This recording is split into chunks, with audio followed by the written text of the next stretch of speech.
ప్రభు ఈరోజు మనతో మాట్లాడుతున్న మాట, కుమారుడా లేదా కుమారి, నీ విశ్వాసము నిన్ను ఈరోజు స్వస్థపరుచుచుంది. సమాధానము గలవాడివై, సమాధానము గలదానివై ఉండు అని. చాలామంది ఈ రోజుల్లో చాలా బలహీనతలతో బాధపడుతున్నారు.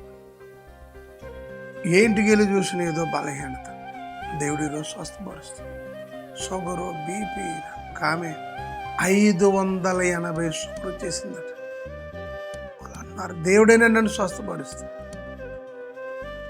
భర్త అన్నాడట, నా భార్య విశ్వాసమే ఆమెని స్వస్థపరుస్తుందండి.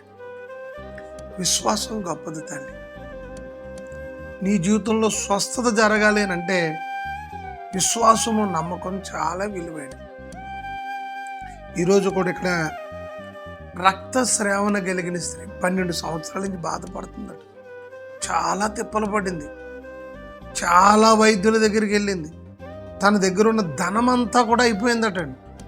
డబ్బంతా వేయపరుచుకుని అప్పుడు ప్రభు దగ్గరికి వచ్చి, ఈరోజు నువ్వు ఏ స్థితిలో ఉన్నావో తెలియదు కానీ ప్రభు నీతో మాట్లాడుతున్నాడు. మంచం మీద పడున్నావా, హాస్పిటల్లో ఉన్నావా, చెప్పుకోలేని వ్యాధులతో, సమస్యలతో, రోగాలతో బాధపడుతున్నావా, నా ప్రభు స్వస్థపరుస్తుంది. ఇదిగో ఆ రక్త సేవలు కలిగిన స్త్రీ అటండి, యేసుక్రీస్తు ప్రభుల వారి చెంగు ముట్టుకుందటండి. యేసుక్రీస్తు ప్రభుల వారు వస్త్రం ముట్టుకుందటండి. ఆ అంగీని ముట్టుకోగానే వెంటనే ఆమెకు స్వస్థత కలిగింది. ఇప్పుడే నా ప్రభు నిన్ను స్వస్థపరచునుగా.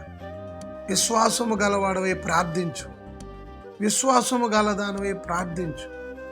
నీ ఒంటిలో ఉన్న రోగాలన్నీ పటాపంచులైపోనుగా. నీ శరీరం మీద ఉన్న రోగాలన్నీ యేసు రక్తములో స్వస్థత కలుగునుగా. నువ్వు కూడా ప్రార్థించు, నువ్వు కూడా నమ్ము. వీలైతే ఒక పూట ఉపవాసం ఉండండి, ప్రార్థన చెయ్యండి. ప్రభు స్వస్థపరిచే దేవుడు.